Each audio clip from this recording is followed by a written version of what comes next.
Hello student, मैं हूँ रीना। आप देख रहे हैं रीना अकेडमी चैनल। आप सभी का मेरे चैनल पर स्वागत है। मैं अपने आज के सेशन में आपके लिए लाई हूँ कक्षा 10 हिंदी पाठ्य पुस्तक क्षितिज भाग 2 का काव्य खंड से राम लक्ष्मण परशुराम संवाद शीर्षक के अंतर्गत इसका संपूर्ण प्रश्न अभ्यास। तो स्टूडेंट, आप सभी अंत तक बने रहिए हमारे साथ इस वीडियो में। इस वीडियो के अंत तक आपको इस पाठ से संबंधित संपूर्ण प्रश्न अभ्यास करवाए जाएंगे। तो इसमें सबसे पहला प्रश्न है, प्रश्न नंबर 1, परशुराम के क्रोध करने पर लक्ष्मण ने धनुष के टूट जाने के लिए कौन कौन से तर्क दिए? इसका उत्तर होगा, परशुराम के क्रोध करने पर लक्ष्मण ने धनुष के टूटने के निम्नलिखित तर्क दिए। धनुष पुराना तथा अत्यंत जीर्ण था। राम ने इसे नया समझकर हाथ लगाया था, पर कमजोर होने के कारण यह छूते ही टूट गया। मेरी यानी लक्ष्मण के दृष्टि में सभी धनुष एक समान है।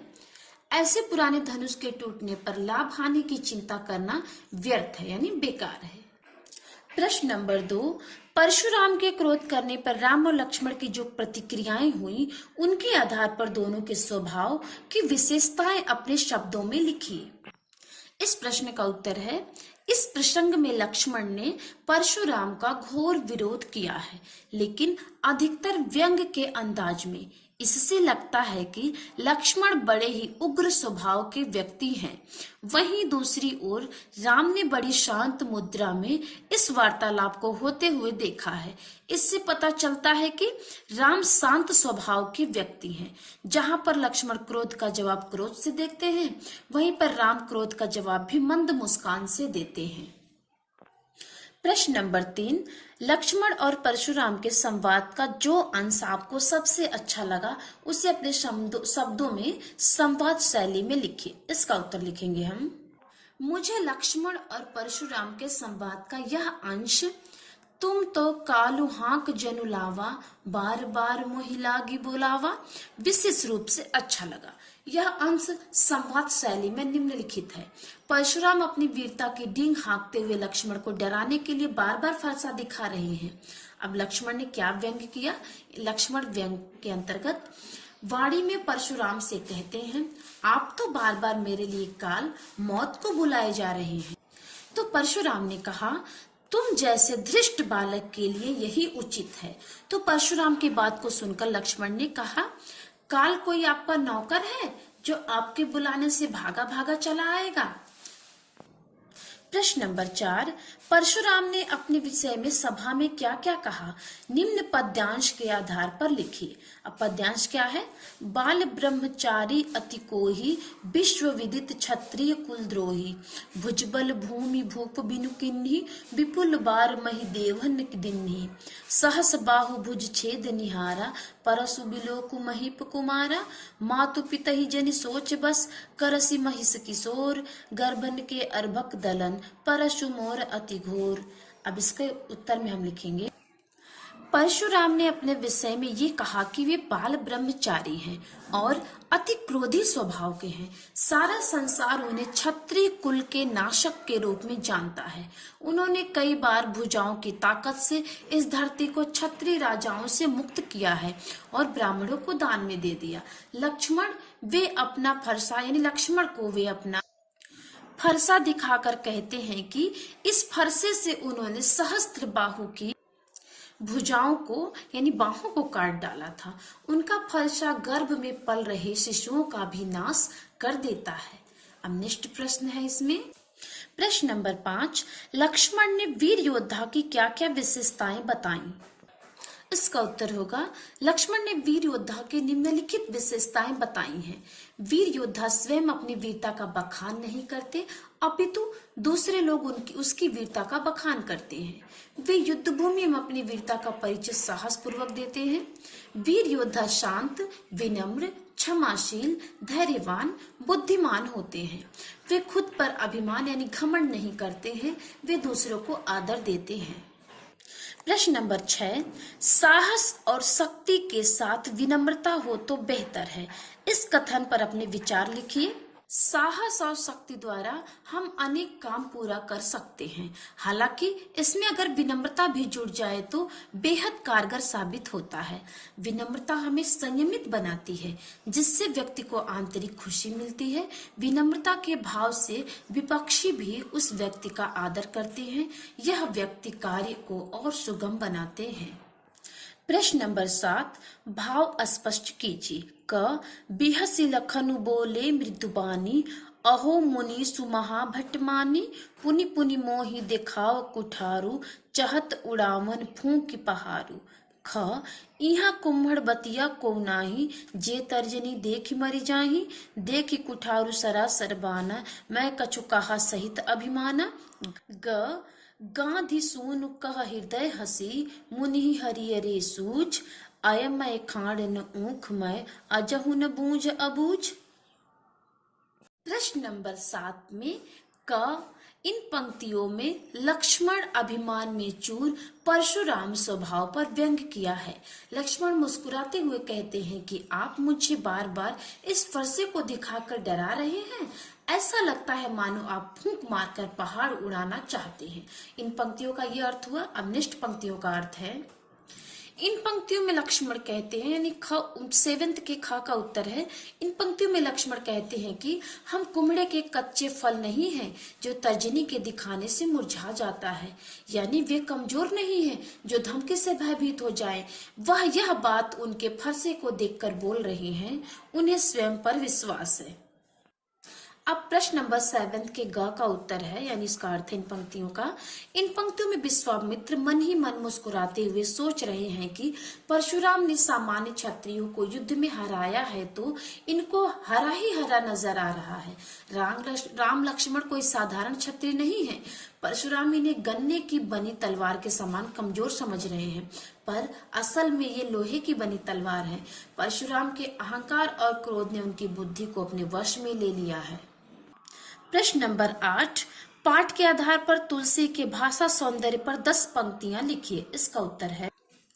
यह काव्यांश तुलसीदास कृत रामचरितमानस के बाल कांड से ली गई है, जो अवधी भाषा में लिखी गई है। नंबर 2, इसमें तत्सम शब्दों का प्रयोग भरपूर मात्रा में किया गया है। नंबर 3, इसमें छंद, दोहा छंद, चौपाई का अच्छा प्रयोग किया गया है। नंबर 4, भाषा में लयबद्धता है। नंबर 5, प्रचलित मुहावरे और लोकोक्तियों ने काव्य को सजीव बनाया है। नंबर 6, वीर और रौद्र रस का प्रयोग मुख्य रूप से किया गया है। नंबर 7, कहीं कहीं शांत रस का भी उपयोग हुआ है। नंबर 8, अनुप्रास, उपमा, रूपक, उत्प्रेक्षा व पुनरुक्ति अलंकार का सुयोजित ढंग से प्रयोग हुआ है। नंबर 9, व्यंग्यों का प्रयोग अनूठा है। नंबर 10, प्रसंगानुकूल भाषा का प्रयोग किया गया है। प्रश्न नंबर 9, इस पूरे प्रसंग में व्यंग का अनूठा सौंदर्य है, उदाहरण के साथ स्पष्ट कीजिए। इसका उत्तर होगा। इस प्रसंग में मुझे वह छंद काफी अच्छा लगा जिसमें परशुराम जी श्री राम के सामने अपनी पढ़ाई करते हैं। माँ तू पिता ही जनि सोच बस, करसि महिष किशोर, गर्भन के अर्भक दलन, परशु मोर अति घोर। इस दोहे में परशुराम अपनी शक्ति का प्रदर्शन करते हुए कहते हैं कि मैंने अपने इस फरसे से कई राक्षसों का वध किया है। मेरे इस फरसे से तो गर्भ में पल रहे बच्चे भी नहीं बच पाते हैं। हे राजपुत्र, ऐसे में तुम यह सोचो कि मेरे फरसे से तुम्हारी क्या दशा होगी। अपने माता पिता के बारे में सोचो, तुम्हारे बिना उनका क्या होगा।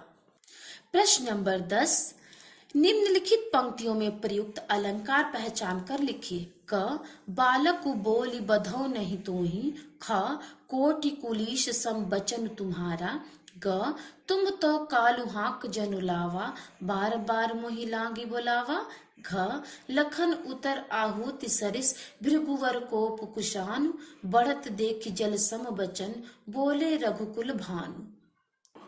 तो इसका उत्तर होगा बालक बोली बधौ नहीं तो ही। इसमें ब वर्ड की आवृत्ति हुई है, अतः अनुप्रास अलंकार है। ख कोटि कुलीस सम बचन तुम्हारा, इसमें नंबर 1 अनुप्रास अलंकार है। उक्त पंक्तियों में क वर्ण का बार बार प्रयोग हुआ है। नंबर 2 उपमा अलंकार। कोटि कुलिस सम वचन में उपमा अलंकार भी है। अब इसमें ग, तुम तो कालू हाक जनुलावा, बार बार मोहि लागी बोलावा। इसमें उत्प्रेक्षा अलंकार, काल हाक जनुलावा में उत्प्रेक्षा अलंकार है, क्योंकि यहाँ जनु शब्द उत्प्रेक्षावाचक शब्द है। और पुनरुक्ति प्रकाश अलंकार, बार बार में पुनरुक्ति प्रकाश अलंकार है, क्योंकि एक ही शब्द को 2 बार लिखा गया है। अब नंबर घ, लखन उतर आहुति सरिस भृगुबर कोप कृशानु, बढ़त देख जल सम वचन बोले रघुकुल भानु। इसमें उपमा अलंकार, उतर आहुति सरिस भृगुबर कोप कृशानु में उपमा अलंकार है। जल सम वचन में भी उपमा अलंकार है, क्योंकि यहाँ एक से दूसरे की समानता बताई गई है। और रूपक अलंकार है, रघुकुल भानु में रूपक अलंकार है। यहाँ श्री राम के गुणों की समानता सूर्य से की गई है। रचना और अभिव्यक्ति शीर्षक के अंतर्गत प्रश्न नंबर 11, सामाजिक जीवन में क्रोध की जरूरत बराबर पड़ती है। यदि क्रोध न हो तो मनुष्य दूसरे के द्वारा पहुंचाए जाने वाले बहुत से कष्टों की चिर निवृत्ति का उपाय ही न कर सके।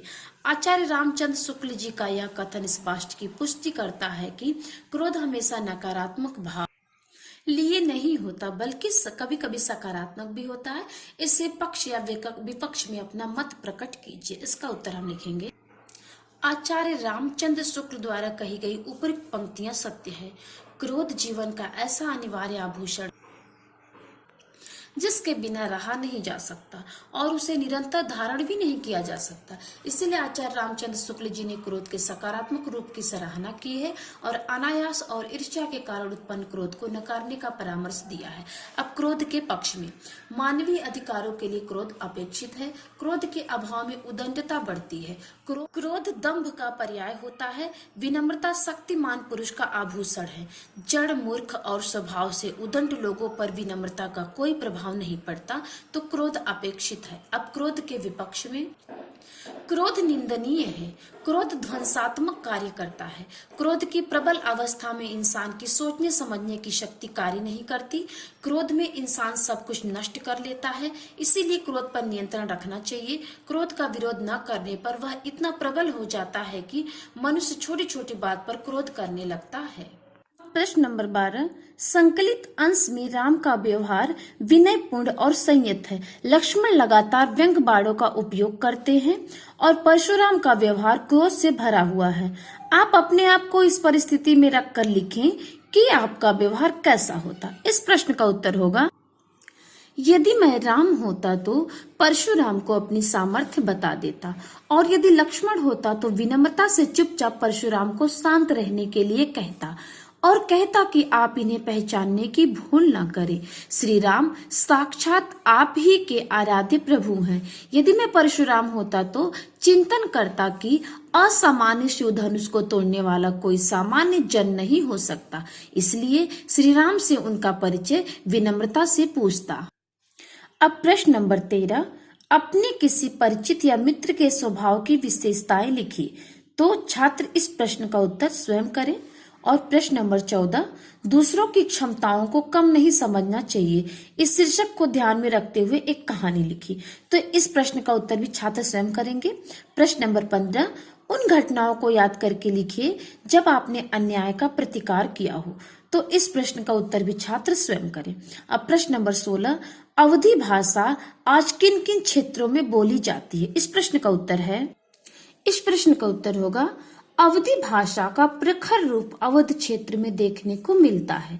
अवधी भाषा का प्रचलित रूप आजकल लखनऊ, अयोध्या, फैजाबाद, सुल्तानपुर, प्रतापगढ़, इलाहाबाद, जिसका वर्तमान नाम प्रयागराज है, जौनपुर, मिर्जापुर आदि पूर्वी उत्तर प्रदेश में बोली जाती है।